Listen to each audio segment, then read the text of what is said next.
Hey running fans, it's Ed Midsole Bud here, back with a brand related review for you. This time I'm focusing on the three-stripe shoe masters, Adidas, or Adidas as some people like to say. Run DMC for example. I've reviewed a range of Adidas shoes over the last 12 or so months, and today I'm going to rate them for you E through to A. I haven't looked at every single model within the Adidas running range.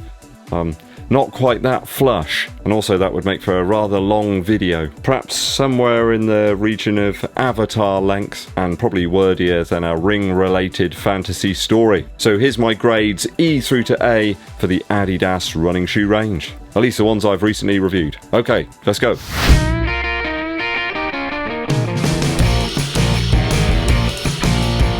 Thank you very much for joining me on the channel. It's good to have you here. Pull up a stool, have a coffee, maybe a piece of Christmas cake. If you're yet to do so, help the channel out by hitting that subscribe button, but also click the bell below for notifications when I'll roll out the new content for you. Give this video a thumbs up like, it helps us a million. Also share it with your running buddies. Give us a super thanks too if you've been enjoying the content recently. It really does help the channel out on a more ad hoc basis.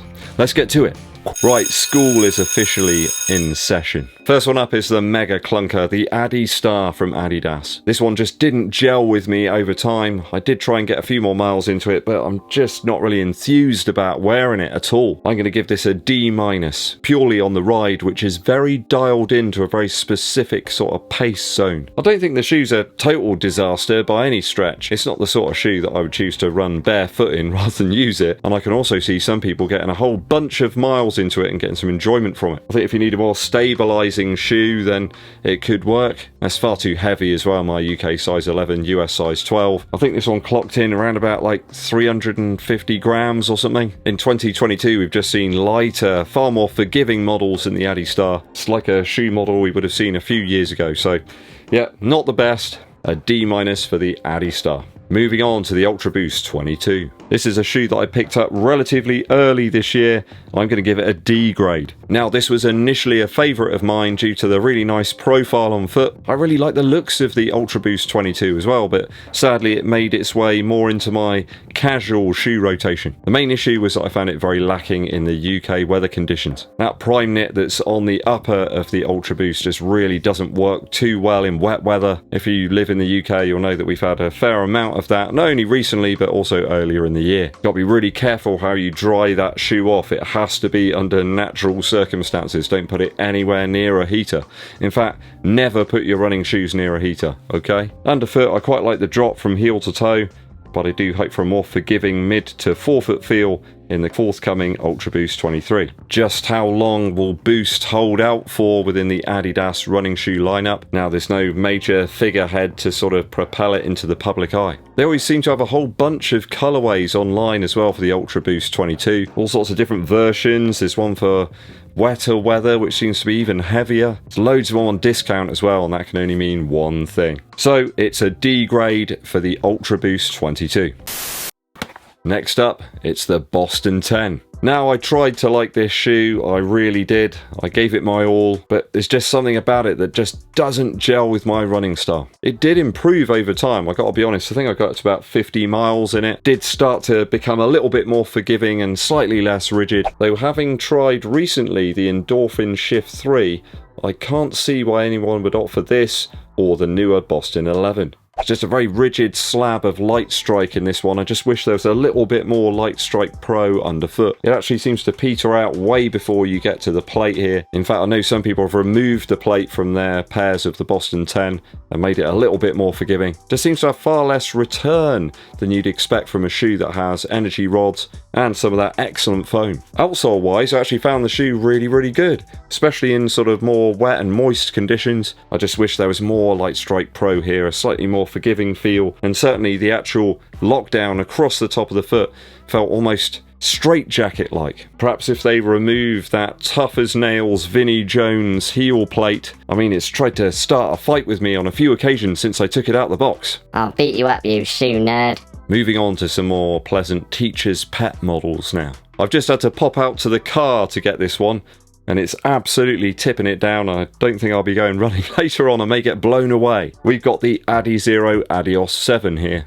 What a shoe. This one's worth a B grade, clearly. Now, I think they've moved this shoe more into a sort of pace and tempo type zone, whereas you could have used the Adios 6 for some more daily stuff. I absolutely love it though for daily use and pretty much everything. You guys know that I love a nice light foot sheath. This one almost goads you into running faster than you intended to. It's a bit of a refined version of the Adios 6. They've removed some of that heel padding here that you just didn't need really. It's just extra ballast back there that we didn't need. Now you're in the air like a balloon. Same midsole setup and outsole as per the Adios 6. I love the actual profile and design of this one too. It reminds me of a box of those After 8 dinner mints. The only major letdown being the Henry Hoover Dyson-like outsole, which sucks up debris like a road sweeper. Just make sure you don't leave your Ming vase on the sidewalk or the curb. So it's a B for the Adios 7. We're getting to the big stuff now. I'm going to give an A- to the Adizero Adios Pro 2. A banger of a shoe, only sullied in my mind from the terrible dog incident back in October 2021. Over the time I've tested out this model, it's helped me produce some fast 10k races. Sadly, I didn't get more miles into my second pair of the shoes. I had some really bad upper tearing on that shoe from the dog incident, sadly, and it's left it unusable. I really like the upper on it as well. It's like a glove. It was also really resistant to moisture and water. It just didn't seep into it or stay on it. The shoe stayed very consistent when you were using it in wet weather. Outsole wise, a triumph of design in terms of materials and setup. Adios Pro 2 is certainly worth an A- in my eyes. But Ed, what about the Adios Pro 3? Here it is. Jury's still out on this one a little bit for me. I think it would make a really good marathon shoe if I was to do one of those soon. Maybe I will. It isn't perhaps as tuned in for those shorter distance, faster paced races as the Adios Pro 2. A touch more rigid, but a little bit more stable in the heel. And I really like the nice generous mid to 4 foot toe box area too. The price increase does perturb me a little bit, but I am enjoying the shoe. The more and more miles I get into it, the better and better it feels. It's a bit like a new pair of jeans. I have noticed it's been reduced in price as well across the pond already, down to 180 smackaroonies. By across the pond I mean in the US of A. Outsole is proving to be an absolute legend in the, quite frankly, nasty weather we've got here in the UK now. Liking the midsole feel, and I might have to do a nice cheeky little 3-mile run in it, despite the fact that it's probably a bad idea in this weather. But I really want to go running. I love running in the wind and rain. I'm going to give a strong B for the Adios Pro 3 right now, though I'm only about 45 miles into my testing. Got to get some more miles into it yet. So there's still room for improvement there. I think it's only going to go up rather than down. Okay, it's the big time now, the top-notch midsole masters. Coming in with an A grade, it's the Takumi Sen 8. I've always found this shoe to be like a turbo-boosted version of the Adios 6 and 7, where they've removed even more of the excess weight, and we've just got light strike in the midsole. What a banger. It's an absolute legend, this shoe. It's kind of like the Adios 7, but with all the restrictions lifted, the handbrake's been taken off. It helped me to a really nice fast time on a road and trail race earlier this year in the UK. Fast, nimble and propulsive on foot. Again, it's one of those Adidas models that gets better and better the more you use it. Superb upper design here in the Sen 8. There's some real regard for the craft and the location of some of the materials. It's like they've applied the previous models of the Takumi Sen design, but to this new sort of foam. Ideal for all distances up to the half marathon for me, and one of the best shoes to come out this year from any manufacturer. Last but by no means least, the Don of the Adidas family, the Adizero Prime X. Whether you prefer the original flavour of the Prime X or the new minty fresh Strung version, I don't think you can lose with this one.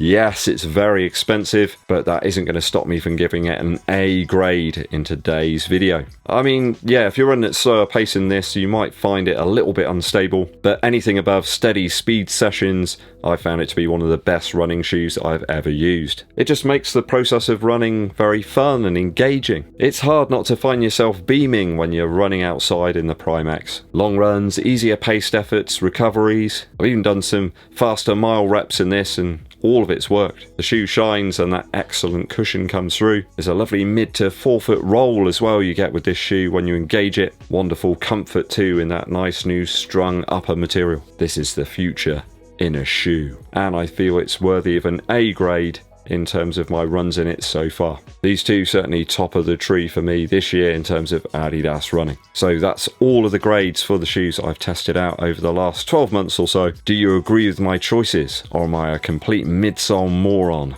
Let me know down in the comments. I'm sure you will. School's out. Musical interlude time. One of my favourite albums from Rodriguez is called Coming From Reality. I managed to pick it up on vinyl a while back and I've really enjoyed listening to it. One of my favourite tracks is called A Most Disgusting Song. Clearly a commentary perhaps on modern life and society. There's certainly some put downs in there towards politicians and just the general way that people operate and behave. It kind of paints this picture of this bar with loads of different characters in there.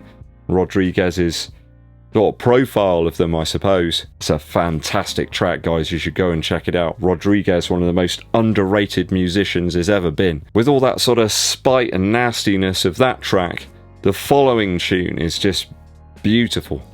It's called I Think of You. It's almost like this dreamy, beautiful ballad where Rodriguez is kind of dipping back into his mind, these sweet memories he's got of a time when he was happier, perhaps. Do go and check this album out. You will not be disappointed. Rodriguez with Coming From Reality. Probably not great running music, but, you know, if you're inside and it's pouring with rain outside, stick it on. It'll keep you entertained. Thanks for tuning in, people. It's always appreciated. If you're yet to do so, hit that subscribe button and click the bell below for notifications. Also, give this video a thumbs up, like, and share it with your running buddies. My name's Eddbud, and I'll be seeing you